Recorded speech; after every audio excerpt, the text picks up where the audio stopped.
Hey, happy Tuesday. Happy book review day. Today's book is The Mighty Red by Louise Erdrich. I love Louise Erdrich, so it's not going to be a surprise that I enjoyed this book. I will say, though I've actually read all of her books. There are a couple of the most recent ones I did not enjoy nearly as much.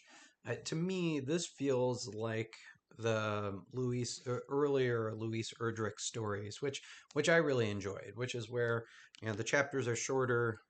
They're from multiple characters' perspectives, and you get a big cast of characters to kind of follow. At the core of the Mighty Red are this kind of love triangle of Kismet, um, and Hugo and Gary. And Gary and Hugo are vying for Kismet's attention. Gary is a jock and farmer, and perhaps well intentioned, but not the brightest person. And then Hugo is a redhead and very strong, but book nerd. And he runs his mom's bookshop. And so those three are trying to navigate relationships and figure out what love is and partnership and all that stuff.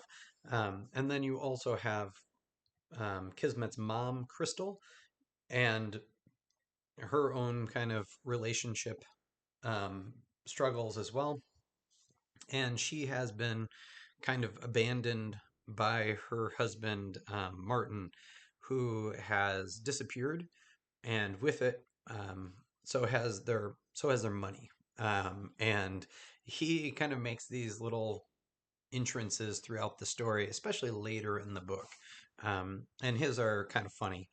The book is set in 2008, 2009, and it takes place really in the Red River Valley, which is in North Dakota, which is where Louise Erdrich grew up. And there's a lot of farming involved. They do beet farming out there for sugar purposes primarily. And she talks in interviews about how farming has always fascinated her. And she rereads Anna Karenina a number of times, or regularly. I don't know exactly how regularly. And her favorite parts of those are the farming parts. And she was saying, like, I'm not a farmer, I don't know farming, but she always kind of wanted an excuse to do it, to write about it. And this was that opportunity. So there's lots of farming in here, and conversations about fertilizers and organic and trying to find that balance between productivity and sustainability and those kind of things. So there's lots of interesting kind of environmental commercial aspects that are good conversations in here. And I don't know. I like it. It's a fun story. There's some very relatable characters. Um, I think she does a great job when you get these multi-generational perspectives. In fact, if I have one critique for the Mighty Red, it's that I don't really get a lot of the elder perspective that usually are in her books, which I enjoy a lot. I love that kind of three different generations, and the way they interact with the story and the characters.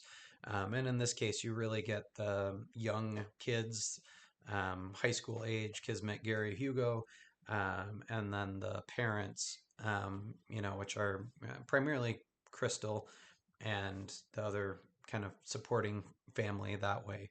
But yeah, I would definitely recommend it. And if you get a chance to see her talk about her books, I love her interviews. She was on Talking Volumes with Carrie Miller, and that was I don't know. I love hearing her talk about how her writing comes to her. And this is one that she was saying that the characters really came first, and then she needed to figure out a plot. And that's not usually how her writing goes. And for me, I love just kind of living in the world with her characters and the stories that come out of them. And the plot for me is definitely secondary.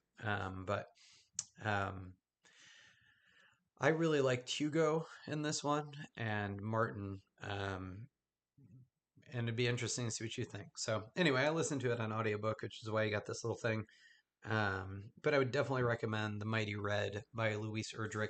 And if you found you haven't enjoyed the last couple nearly as much, um, this might be a return to form.